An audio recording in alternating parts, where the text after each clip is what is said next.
Hello guys, welcome back to our channel, Ziyad Azaz's project, and today we are working this Hyundai i10. And if I show you what's going on the bottom, the only issue with this car here right now is that bit there, as we were explaining earlier when we showed you the other sump, the new used sump we got. Drain engine oil. Don't need to take the filter off unless it's blocking us from getting any bolts from there, because we can take the whole complete sump.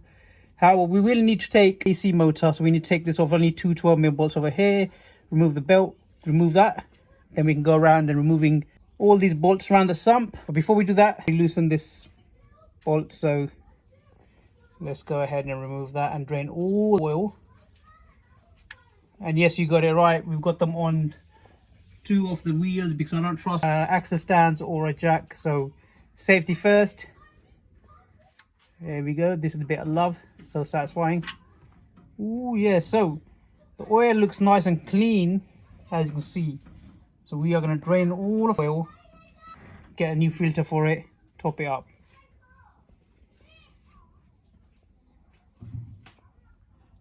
Okay, so that was a quite quick one.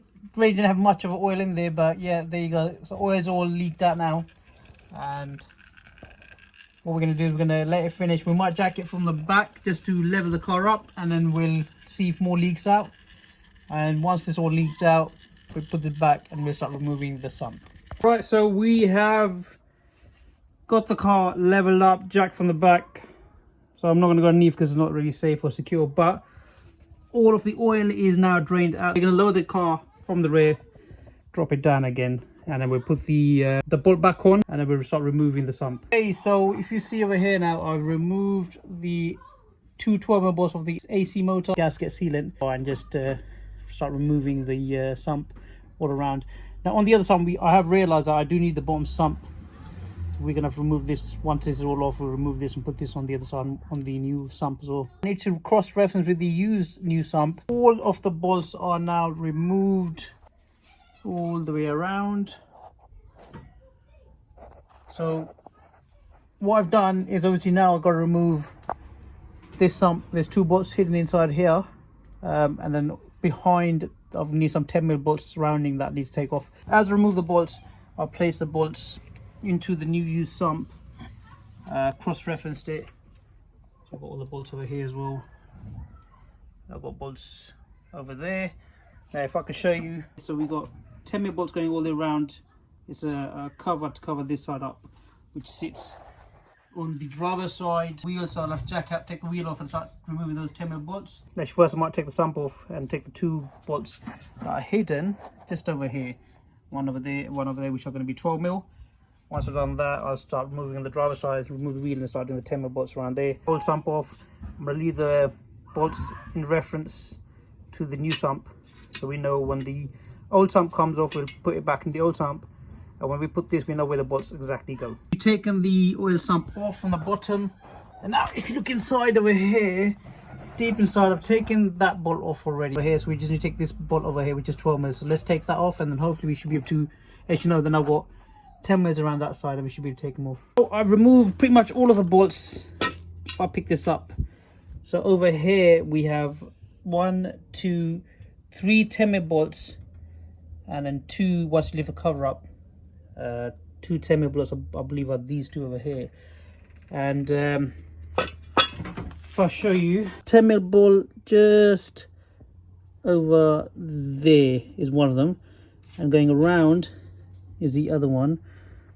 So yep, just that one there, one, and then one there, one there. So I'm going to start removing them, take the cover off, and then we should have two 10mm bolts inside. I'll jack it up, take this wheel off and get the excess. Unfortunately, this car is actually becoming more of a headache than we thought it would be an easy job, but it's not going to be easy or a quick job to take the sump off. We had to take the front bumper off, we had to take the front headlights off, and the reason being is because we need to access the mounting of the driver's side. We need to take the bracket off the mounting from this side, so we can access these two bolts, but we couldn't access that bolt without taking the front headlight off.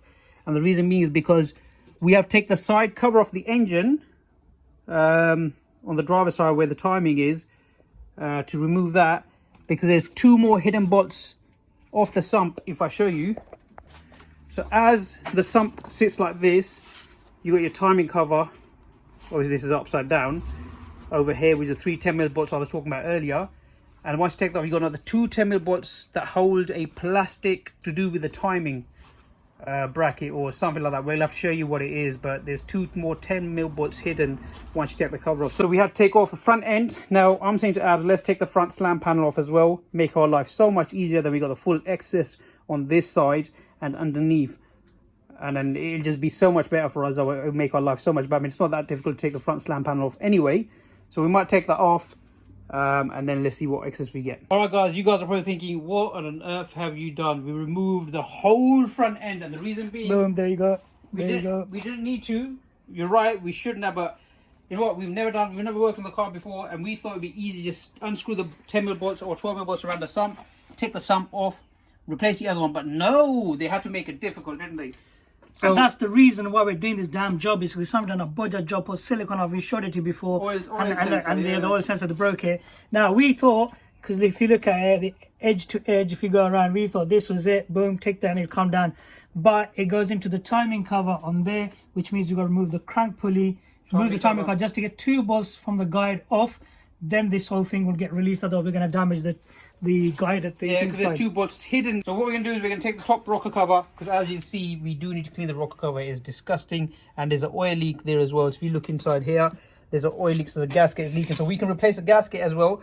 And you're probably going to say, well, if you're going to go through all that hassle, why not chain the timing chain? The previous one, well, we didn't going to prove, but they said they have changed the timing. Well, we're going to assess it. We'll assess it, yeah. Anyway, worst comes to worst, I think that's why they damaged that sump, to be honest. But anyway, let's take the rocker cover off. Easy as that. So I say, yep, easy as that. See, all right, see the rocker cover gasket does need changing. Look at that. What we need to do now, we need to get TDC, top dead center. So now if you see, so what you need to do, we need to keep turning it manually until that marking and that marking matches up together, and as well as the first piston goes to the highest point. So we'll put a extension bar into the piston over here, 22mm, crank the main crank pulley, keep cranking it until those notches. Clockwise, yeah? Yeah, clockwise, until those notches comes together. Yeah. Okay, so as you can see, the piston is going to the high point. So that's our high point. Now we just want to find... My days, it's been so nice and easy. So the piston is going down now. And now the piston should come up, and then we should...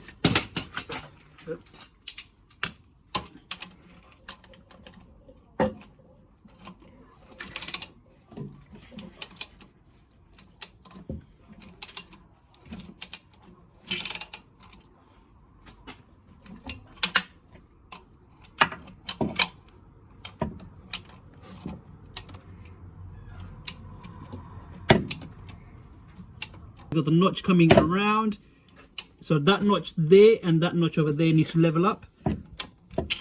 There you go, perfect. So that's level now. We got TDC, just a little bit more, I would say about there. And if you show me the torch, the crank is also aligned. We got those 2 notches aligned. We got the highest point of the piston. So we have now achieved TDC. Now we can start removing the crank pulley, remove the top mount, support the engine from the bottom, and then hopefully start taking the timing cover off and take the sump off. And wrap it off. Voila. There you go. So now these pulleys, if you turn them around, so this notch over here, we had to line it up with a marking.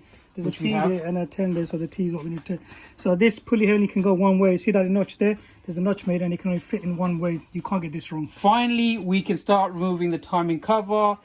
Take that nasty oil sump, put the new sump, put new gasket, and we got to replace these gaskets because we got a rocker cover leak from the top, from the 10mm bolts from here. As we're doing that, we're going to replace the gasket over here as well. And any other gasket or O-rings we need to replace. A bit of a drawing for the timing chain cover, and I've got all the bolts off, and I've placed all the bolts as they should be going onto timing chain cover.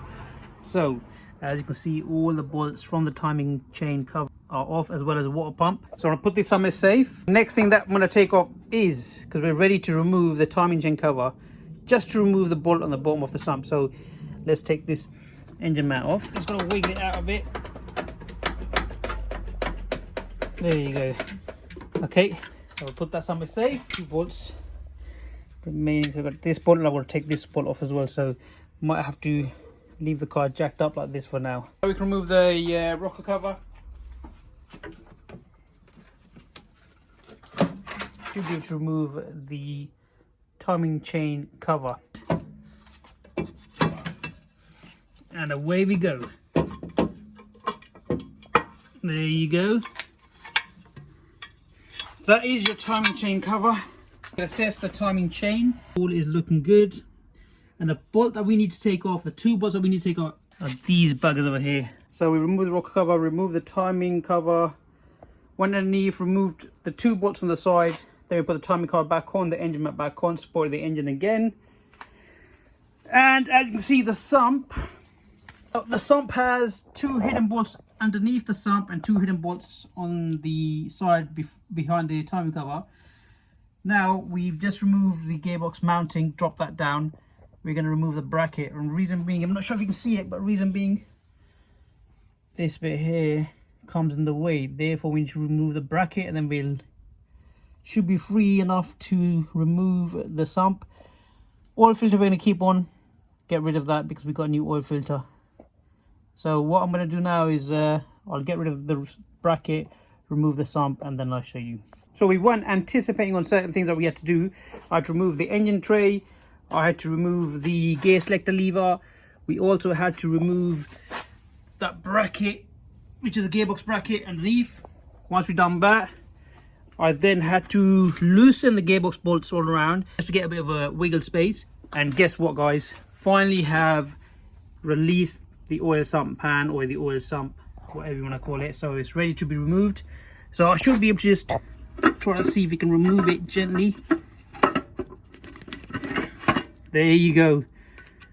Oh my god, all that headache just for this little bugger here. We had to remove all this, all that front end. Let's put the oil sump here. And the reason why we removed the front end is because I did not have a clue how to remove that bugger, and I want to get a clear view to see what we need to remove. Now I had to put the timing cover back on so I can mount it back up so it's all stable while I remove the sump.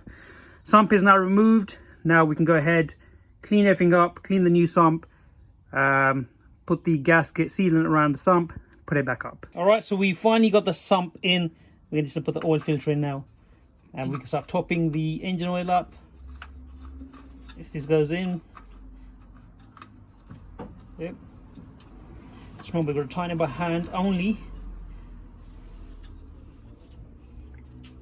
And that's it. So as you can see, everything is mounted back on now. The only thing we need to do is put the spark plugs, gasket, everything's done. Rocker cover, timing cover, oil sump, oil pan, everything is complete. Gearbox is mounted back on. All the mounts are back on.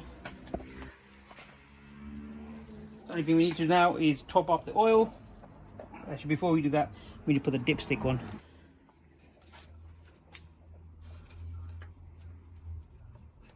So car needs 3.5 litre oil, so we are going to top it up to 3.5. Abs, any leaks? It's dry at the moment. I can't see. Right, so that should be 3.5 topped up.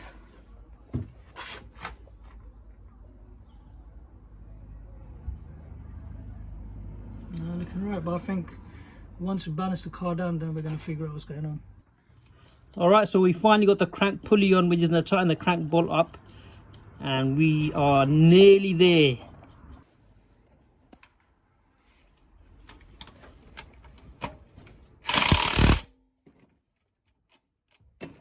It's finally looking like a car again. We've got the headlights on, we've got the slam panel on, everything is done. We've also topped up the coolant, the oil, and we've got no leaks at all. That over there is a coolant leak. However, that was leaking because when I was topping the coolant up, I topped it too much and it just overflowed. But apart from that, we haven't got an engine oil leak, and we got our coolant leak. So what's next? We're gonna put the bumper back on the car, complete it, and then we're gonna start it, and hopefully it starts with any issues. For the bumper, we got 6 clips on the top, 6 clips on the bottom, 8mm bolts on each side. So let's get cracking. Let's put this bumper on. Finally, we have completed the car. Bumper will go on. Hopefully everything's lined up nicely. Voila, look at that. The bumper is on and everything is aligned. The car is looking epic. You see, headlights are all aligned nicely. So there's the bumper sides. I was not anticipating everything lining up so easy, but look at that, perfect. Okay, let's get our clips on.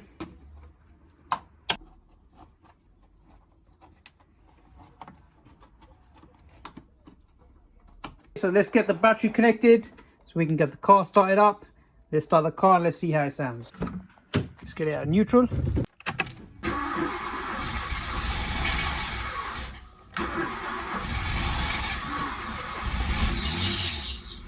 Oh, and it starts up and it's sounding absolutely perfect. Okay, next comes the engine bay. We're gonna give it a quick clean. These are a bit of shots of before, how it looks right now.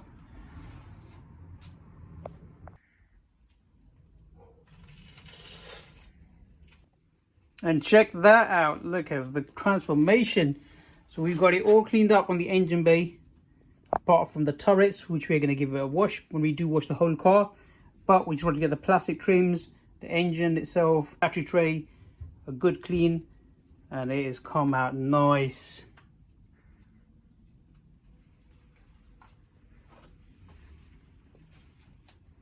We finally got the car clean from inside. It's not the best, it's not a detailed clean. This is a quick hoover and a quick wipe. However, it is looking better than before.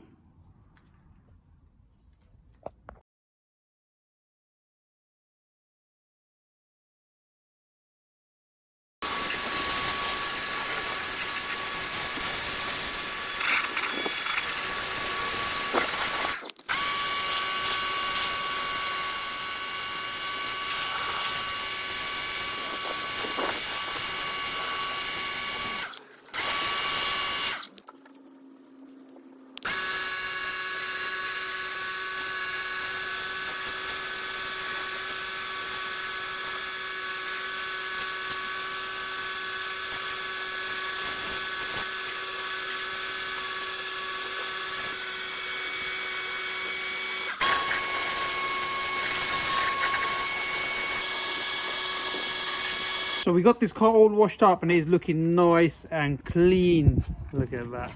It's actually quite shiny. I mean, the weather's not all that today at the moment. It is going to be raining for the next hour, but luckily we got it washed before the rains come in. And it is looking absolutely gleaming, to be honest with you. Obviously we clean the inside as well. The car starts without any issues and it is looking nice. Can't believe the end result of the car. Guys, let us know what you think. It was a quick project. Well, it should have been a quicker one, but it took a few days. Let me start the car up and see how it sounds.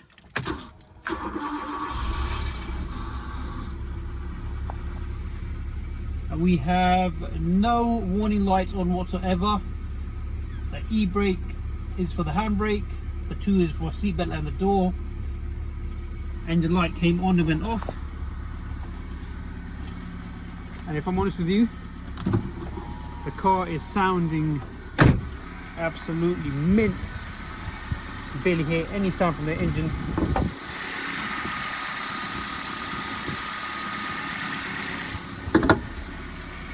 What we're going to do, we're going to let it run for a little while and see what the update is. Hopefully we've got the coolant circulating, we've got the oil circulating. And yep, minimum smoke from the exhaust. So guys, that's the end of today's episode. If you haven't already, don't forget to like, subscribe and share. And hopefully we'll come back with more content, more projects. And we'll see you soon. Take care. Let us know what you think of this Hyundai i10 quick turnaround project. See you soon. And let us know, should or could we have done anything better? I know we could have given it a proper detailed clean from inside, but we didn't. Is there anything that you would have done different? Let us know and comment below.